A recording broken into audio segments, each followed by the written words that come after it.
Let's talk about the Suzanne Morphew case.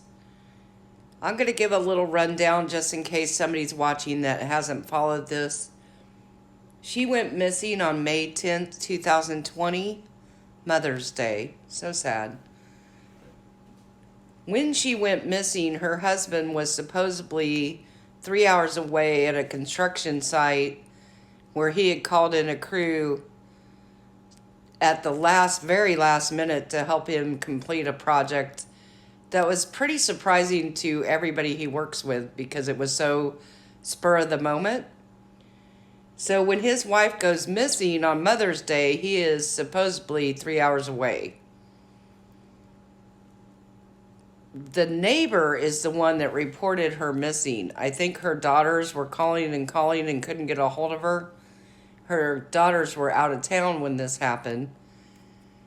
So, Barry Morphew, the husband, tells the construction worker that he brought in that he has a family emergency and he's got to go and they should just start working on the site without him. He had a lady that brought a crew in. I think her name's Gentile. And she had brought a crew in to work.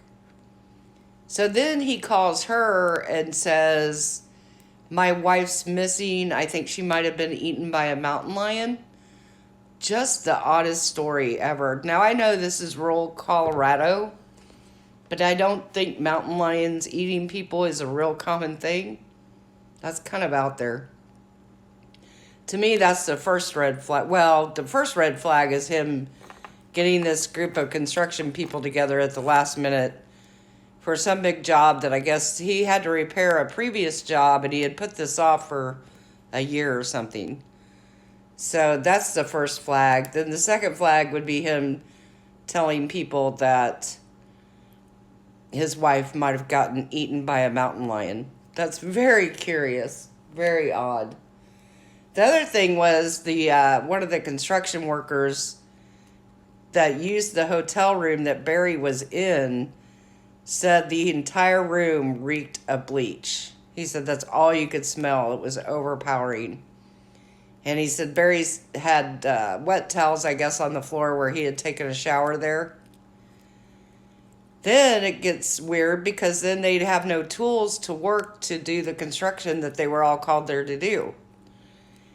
Then when Monday comes, Barry tells him, well, the materials will be delivered. Just go ahead and start working without me while I look for my wife. But the materials never came. Because probably the materials were never ordered.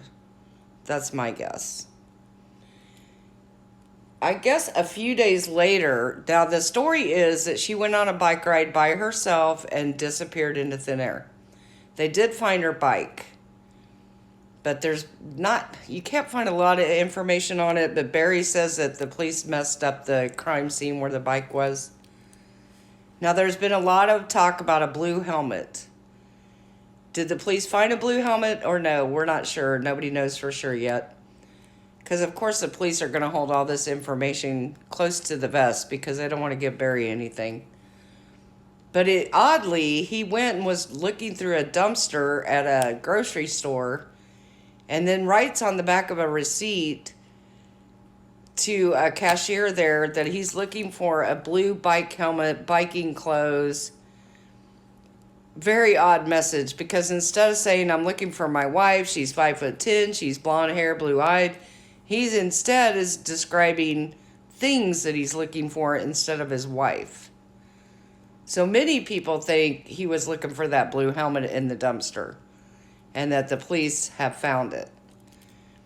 So I guess we're going to have to wait and find out on that because, the thing is the police a lot of times deliberately mislead a suspect. Now, he has never been named a suspect, but let's just say that a lot of times they will mislead people on purpose just to get them to do something. Any of us that follow a lot of true crime know that. The police are allowed, in most cases, to lie just to see what a person will do. Now, I told you all previously I've started taking an online course in statement analysis. It is so fascinating. If you're into true crime, you might want to look into one of these. You know, they run anywhere from $100 to 2,500, so you just got to pick. But I've found it fascinating, so I'm going to do just a little bit of statement analysis here. Now, remember, I'm just beginning. I'm not an expert, not trying to pretend to be an expert, just giving my thoughts on some of the statements he made. I've got them in here so you can kind of look at them. Let's go over the first one.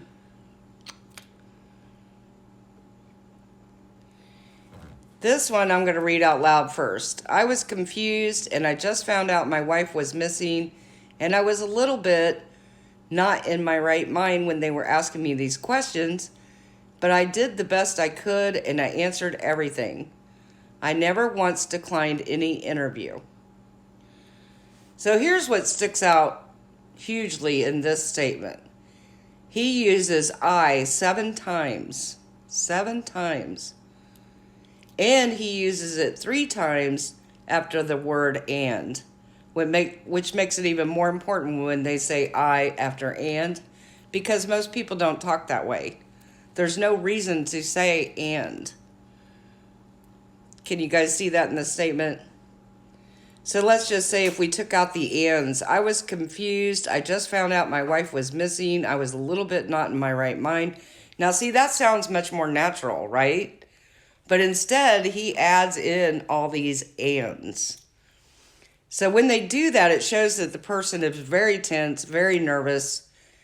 You know, there's another thing where if a sentence starts with and, it means there's information missing. So it's like if you were talking in the middle of a sentence. You know, you can see this a lot in the Goose video I made. She does that all the time where every sentence starts with and.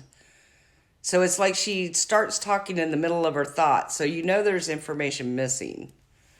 So keep that in mind too. Okay, here's another short statement he made. I am afraid of what is out there. People don't know the truth. So they're going to think what they're going to think.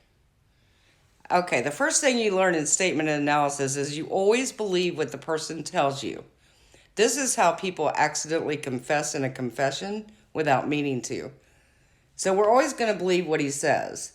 So we know he is very afraid of what is out there, right? Because he tells us he is. So this shows us that he's afraid of something or someone that has information that could implicate him. He's very afraid of that because he told us he is. So we got to take him at face value. When they tell us something, we believe him. So they're going to think what they're going to think. So that's a little bit of distancing, a little bit of minimizing. So that's my thoughts on those couple statements he made. There's some more that he made. If we do a part 2, I'll go into some more of those. But these are the statements that really stuck out to me that he was, in my opinion, being deceptive. Do I think he's responsible for his wife disappearing? In my opinion, yes, he is. Absolutely, he is. You know, he said something else about, he said, see, here's another sentence that starts with and I continue to search for her every day, and I will until I find her. This is almost word for word what John Ramsey said about looking for his daughter. And it came true, right? John Ramsey is still to this day looking for his daughter. I think you guys know what I mean. I got to be kind of careful with these true crime videos. YouTube's kind of funny about them, so I got to be careful.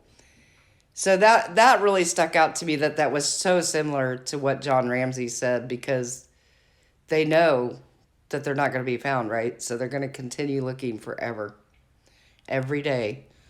So that stuck out to me a lot. But yeah, this is a lot of story to get into a short video, so we'll probably do a part 2. But please be careful in the comments. YouTube doesn't like anything too graphic, so we got to be a little bit careful. But I can't wait to read your comments and see what you guys think of this case. And I'm sure we're going to do a part 2. So if you haven't hit the subscribe button, hit it. And I hope you guys all have a wonderful day.